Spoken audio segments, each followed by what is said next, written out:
Okay super sir. இன்னொன்னு என்னன்னா ma'am கூட நடிக்கிறதுக்குன்னு சில பேர் எங்க போனாலும் அபிநக்ஷத்ரா தான்ப்பா எனக்கு ஜோடியா வேணும் அப்படின்லாம் ஒரு லிஸ்ட் வச்சிருக்கிறாங்க ஹீரோஸ். யா ஓகேவா, கேள்விப்பட்டிருக்கோம் நாங்க. சோ நீங்க இந்த சீரியல்ல வந்து சொல்லுங்க பாத்துறோம். இந்த சீரியல்ல வந்துட்டு மேம்னு சொன்னா உங்களுக்கு எப்படி இருந்துச்சு அந்த டைம்? ஃபர்ஸ்ட் டைம் நீங்க பாத்திருப்பீங்க ஒரு அபிய, இப்போ பாக்குற அபிக்கும் என்ன டிஃபரன்ஸ் இருந்துச்சு? இந்த கதை அவங்க தான் நடிக்கிறாங்க வர்றாங்க அப்படின்னு சொல்லும்போது உங்களுக்கு என்ன ஃபீல் ஆச்சு? இல்ல ஃபர்ஸ்ட் டைம் அபிநக்ஷா சொல்லும்போது ஃபர்ஸ்ட் அந்த ஆப்வியஸ்லி இந்த ஏஜ் டிஃபரன்ஸ் நான் யோசிச்சேன். ரொம்ப சின்ன பொண்ணு அப்போ, இப்பதான் தெரியும், வந்ததுக்கு அப்புறம் தான் தெரியும் 20 அப்படின்னு சொல்லிட்டு. ஆக்சுவலா ப்ராஜெக்ட் ஆரம்பிச்சதுக்கு அப்புறம் தான் 20 செலிப்ரேட் பண்ணாங்க. அப்போ 19 தான். சூப்பரா இருந்துச்சு அந்த பர்த்டே செலிப்ரேஷன்லாம். ஸோ அப்போ ஃபர்ஸ்ட் டைம் வரும்போது எனக்கு இன்னும் ஒரு 15-16 வயசா வந்து நான் நினைச்சுதான் வந்தேன் நான்.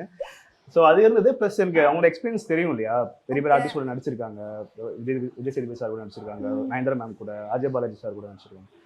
ஸோ அந்த மாதிரி ஏகப்பட்ட பெரிய பெரிய லெஜண்ட்ஸ் நம்ம இண்டஸ்ட்ரியில் இருக்கவங்க நடிக்கும் போது நம்மளுக்கு கண்டிப்பாக நாலேஜ் அதிகமாக இருக்கும், எக்ஸ்பீரியன்ஸ் அதிகமாக இருக்கும் போது ஒரு சொன்ன சேலஞ்சாக தான் இருந்தது.